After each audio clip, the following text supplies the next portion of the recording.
past Monday, a bunch of interesting games around the conference, and we'll look at the standings as the Braves will try to move up in the standings.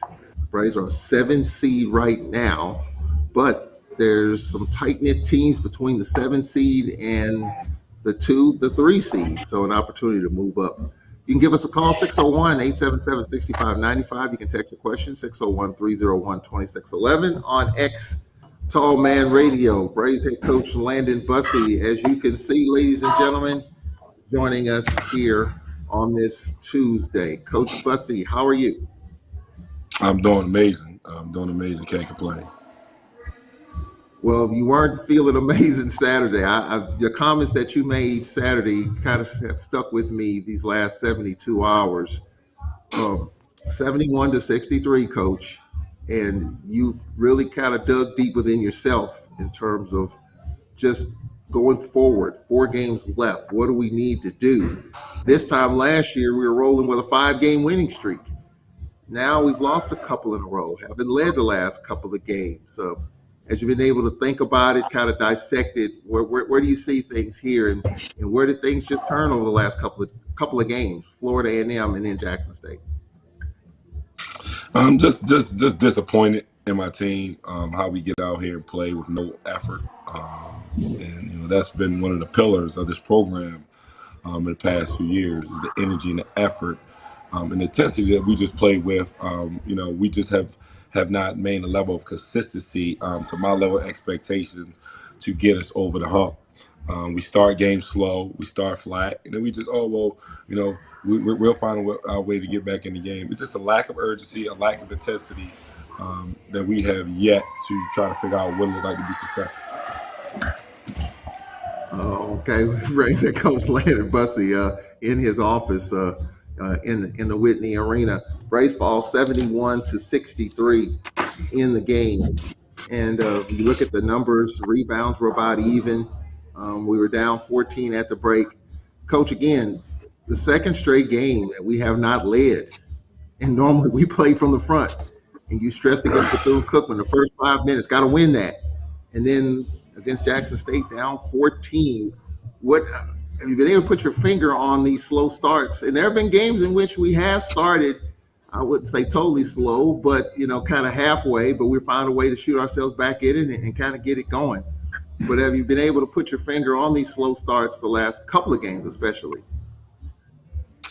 I haven't.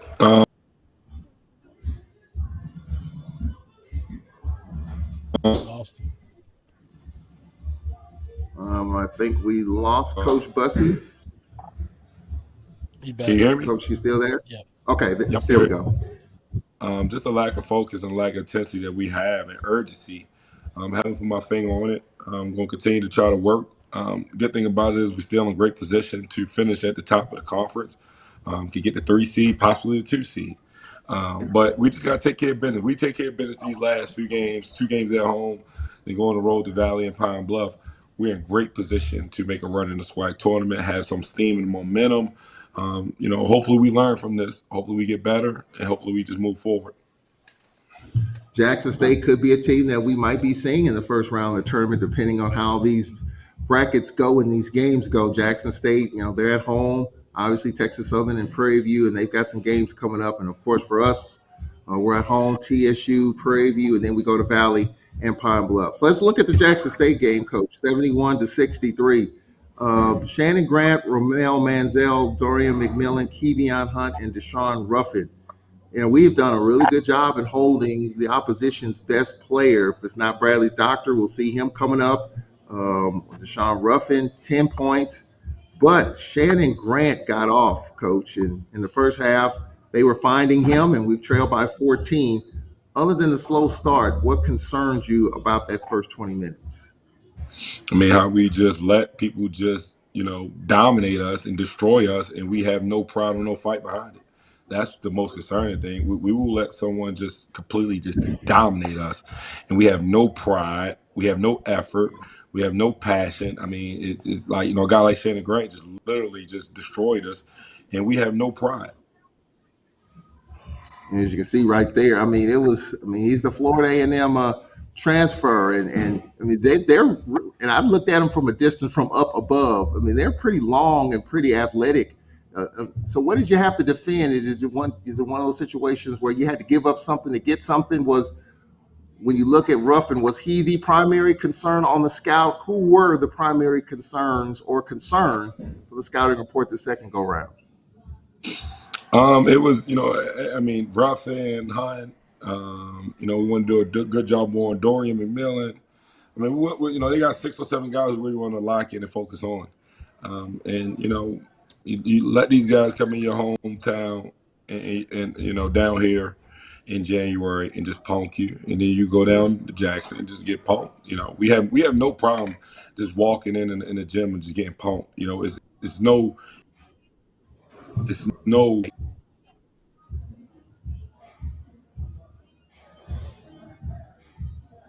Coach, we lost you again lot there. right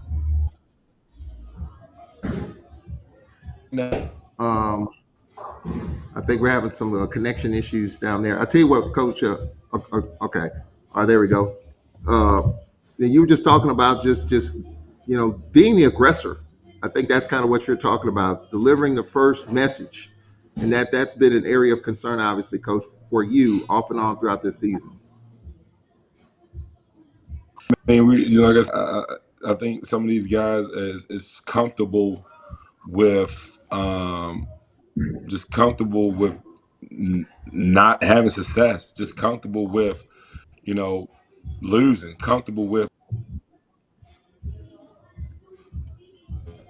polished in the paint or whatever the case may be. It's just became, I think we're just comfortable with just being a bad basketball team right now.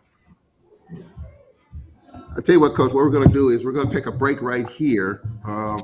We'll take a break here, and then we'll continue some connection issues. Obviously, we'll take a break here. We'll reset. We'll be right back after this 1-minute timeout. We'll be right back here on the Landon Bussie program. Here, every journey is unique, but no one walks alone. At the Alcorn State University School of Business, we don't just teach business, we always empower visionaries who dare to reimagine it. From day one, you'll forge connections and develop the confidence to lead in a rapidly evolving world. Join a legacy of trailblazers who don't just respond to change, they drive it. Always ahead, always empowering, always Alcorn. We've always known that education is the pathway to greater understanding. In our School of Education and Psychology, we believe in the power of human potential, both yours and those you'll serve. You'll join a community that has always championed innovation in human development while finding your own unique path to impact. Because we've always known that teaching isn't just a career, it's a calling. Always educating, always inspiring, always Alcorn. All right, I think we are back here. Obviously, some connection issues to deal with. But I think we might have those taken care of for the moment. Coach, despite being down 14, we made a little bit of a push in the second half, and even in that second half, before you look up, it was a 2-possession game again with like a minute 40 left. They won by 8, but I'm sure your thinking is, yeah, we did make that push. Yeah, we did make it interesting. But when you're on the road and you don't come out, gets the glass half empty type of deal. Yeah, we made a push. We had a shot, just like Texas Southern. But when you're down 14 on the road against a really good team, it's tough. And there are games in which you're down and you find a way to climb out of the hole, and then it works the other way too. But I'm sure you're like, man, if we could just come out, it's an 8-point deficit. Might have been a different story. Yeah, I mean, if you just fight, I mean, a lot of this, has nothing to do with X's and O's. It's all about, heart, man. Competing and fighting. Trying to just get some fight out of these guys is hard. We just, right now we're just not a good basketball team. It's very, very discouraging. It's very disappointing. But we have an opportunity to turn this thing around. Yeah, you got to break it up right there towards the end. Coach, you started Julian Luau on Saturday. Talk about that in the starting lineup. He had 3 points, but in the starting lineup on Saturday.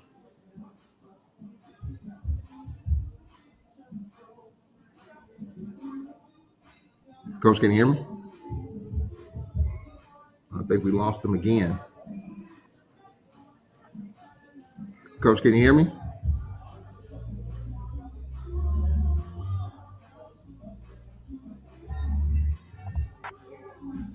Coach, are you able to hear me? All right, we're going to take another break right here. I mean, obviously, some connection issues. We apologize, everyone.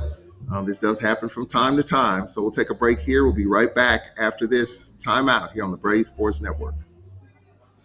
Agriculture isn't just what we do, it's who we've always been. At Alcorn State University's College of Agriculture and Applied Sciences, we've always understood that feeding the world takes more than knowledge. It takes heart. Our rigorous programs blend time-honored wisdom with cutting-edge science. Here, you'll join generations of innovators who've always pushed boundaries while keeping their roots firmly planted in tradition. Always growing, always innovating, always Alcorn. Some names immediately evoke an uncommon sense of family, an unmistakable sense of character, an undeniable sense of legacy. Always. Where trailblazers and innovators chart new paths of possibility. Where academic rigor empowers the strength of character to lead with knowledge and integrity. It's a name that harkens back to over 150 years of truly making a difference in our world. Always Alcorn.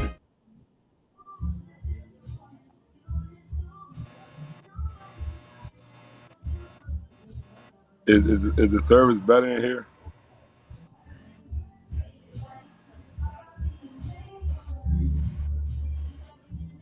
Yeah, it's better. Is the service better in here? Yeah. Yeah, I don't know where service at in this gym.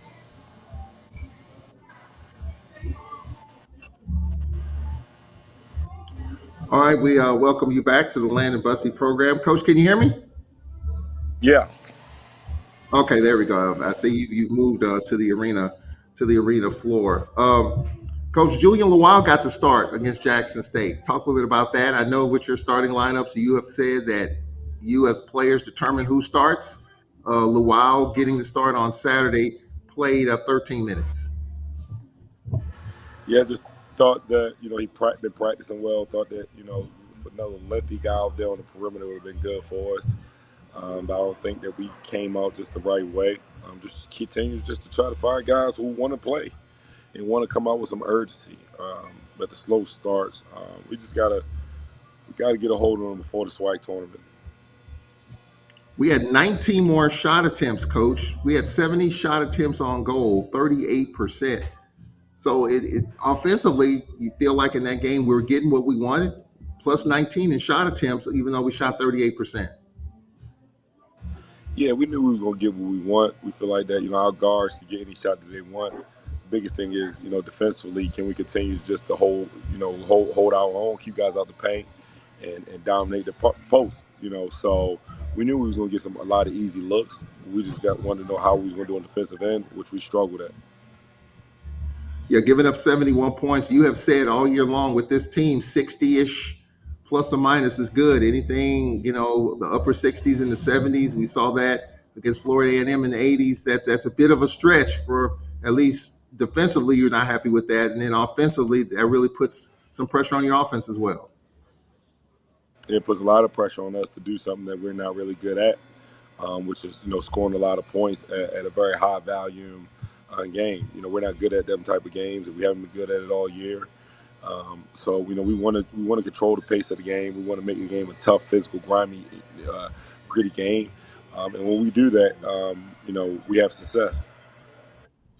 Speaking of success, we only had 4 turnovers, Coach. We've talked about the turnover bug has hurt us, but only 4 turnovers in this game on Saturday. And you look at the end result, you only turn over 4 times. Doesn't matter if you're playing the Boston Celtics. That's one that you probably have a great opportunity to win, if not win the game. I mean, I know you're pleased at how we're able to protect the ball. Yeah, I think we had more offensive rebounds.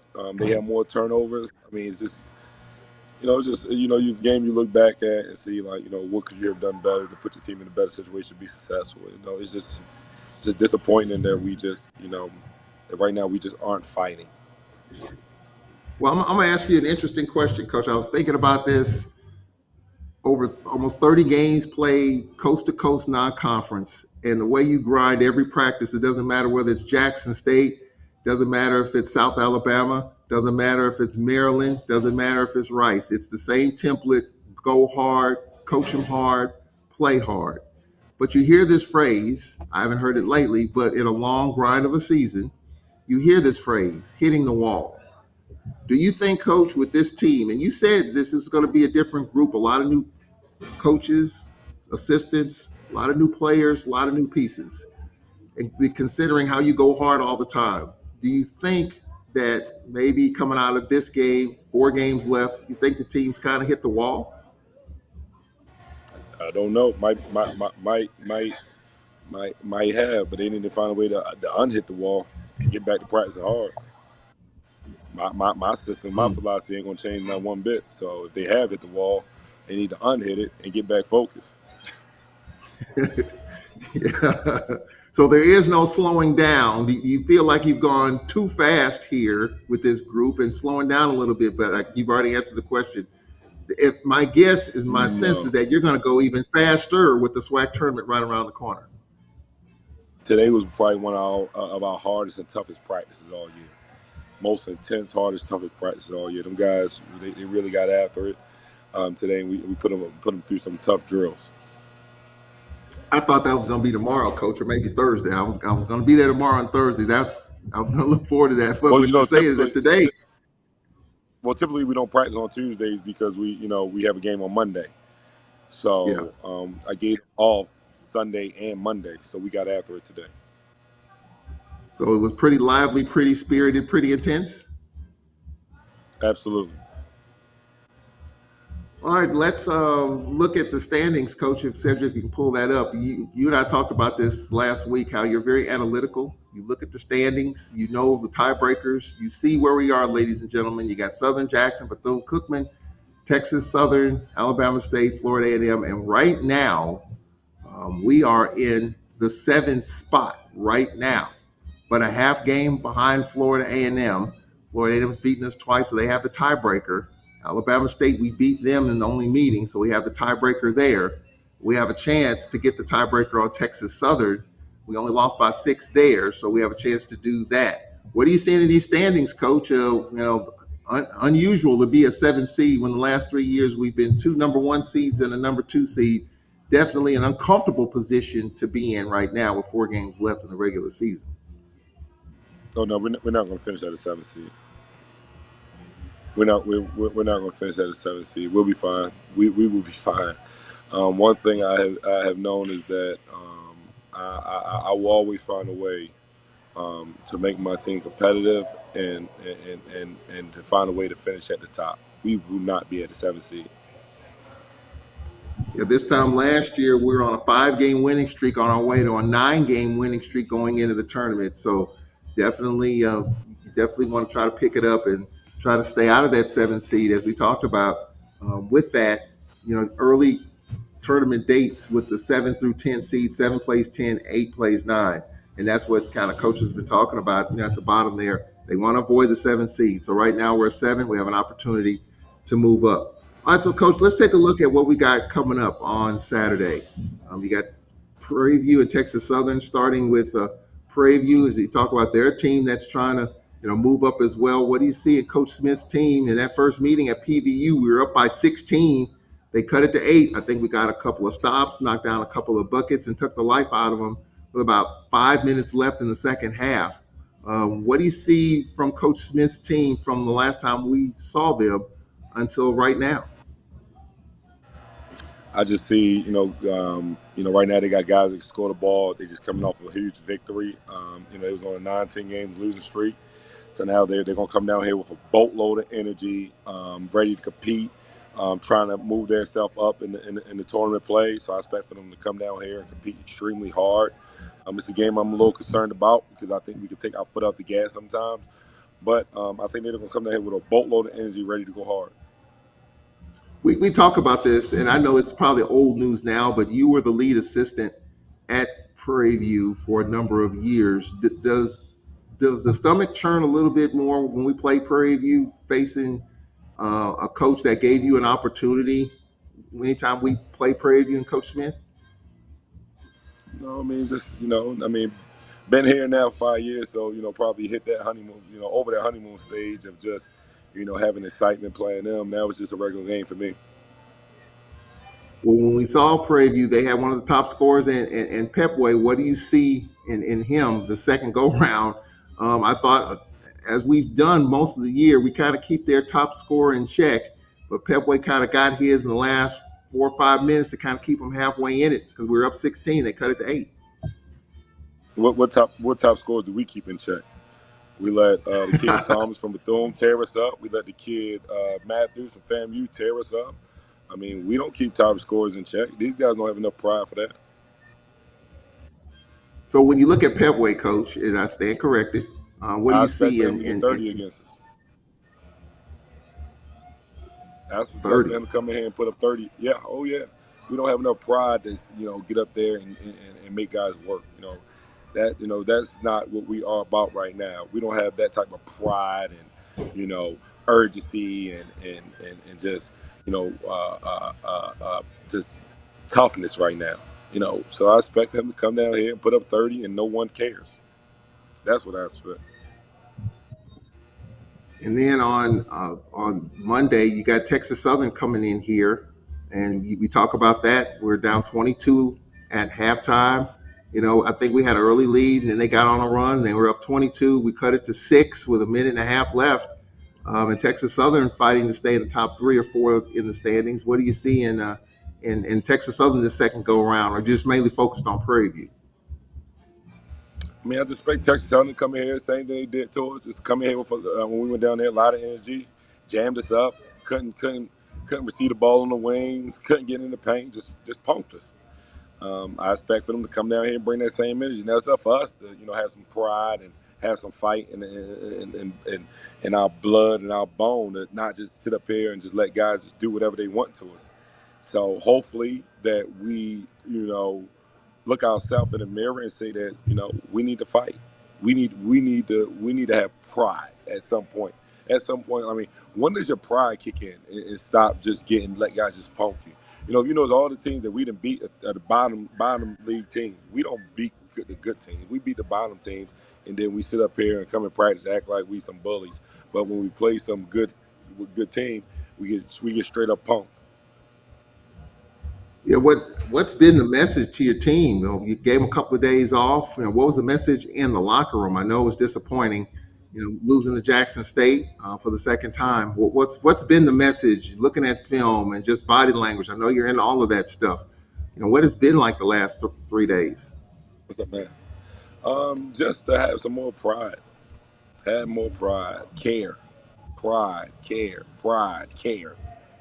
Care about missing box outs, care about getting back in transition defense, care about keeping your man out the paint, care. This seems, and I know it is, highly unusual for you. Last 3 years, 2 number 1 seeds, number 2 seed. I know Braves fans aren't used to this. I'm not used to it. And I know you're not used to this, Coach. It's kind of an uncomfortable situation. What can come out of this maybe to make us better these last 4 games and maybe getting on a little bit of a run here as we get ready for the tournament? Everybody has to care more, from coaches to players to managers. You have to care more.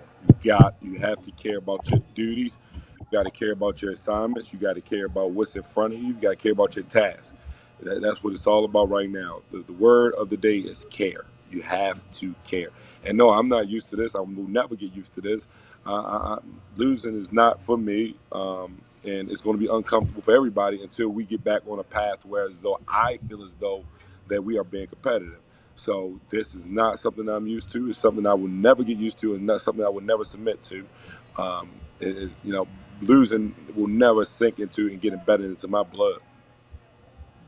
Yeah, you even talked about it. I mean, how this has been kind of unacceptable for the brand of basketball, for Braves basketball at this point. The word unacceptable and he used even stronger words after the game the other night, but definitely not to your standards or to your liking. It's unacceptable and it's disrespectful to throw in an Alcorn jersey and get that type of effort. It's unacceptable. It's not. It's very disrespectful for you to throw on the Alcorn men's basketball jersey on and you get out there and play with that type of effort. You know that right there is very very disrespectful to the athletic department, the university, and to this program. Coach, people are asking about Amari Hamilton. I know we haven't talked about it in the last couple of weeks. You know, what is his status going forward here? To be honest, I actually have no idea. Coach the guys who's on the court, coach the guys who want to come in every day and practice. I have no idea. Well, Coach, at least, you know, we're at home, got the last two games, at home and have an opportunity on our home floor. Unfortunately, we dropped a couple, but at home, you know, you would hope and expect that level of energy. You got senior night coming up. So I'm sure the level of energy and intensity and really want to play well in front of the home folks. And on Saturday, you got some of the former Braves basketball players. This has been promoted, you know, coming back and sharing stories. I was talking with Brian Adams the other night against Jackson State, just sharing some memories. So it'll be a big Saturday at home as you have some of the former Brave players who've been a part of championships coming back. I mean, you think that, you know, Jackson State rivalry game and a team that whooped you, you'll have to come out with some energy, don't you? So, I don't know how we're going to come out and play Saturday. I can tell you, I'm going to be on that sideline fired up, ready to go. But that's Braves head basketball. No, I'm saying you think that the Jackson State game, that these guys, you know, rivalry game, packed house, they're going to come in here and play with some energy, play with some intensity, and we came and played like we was playing for the 45 and older league. Is there anything positive, Coach, that can come out of what has happened? Anything positive that you can kind of at least build on here in these last four games? Absolutely. When you're this bad, the only thing you can do is work your way up. I know Landon Bussie's going.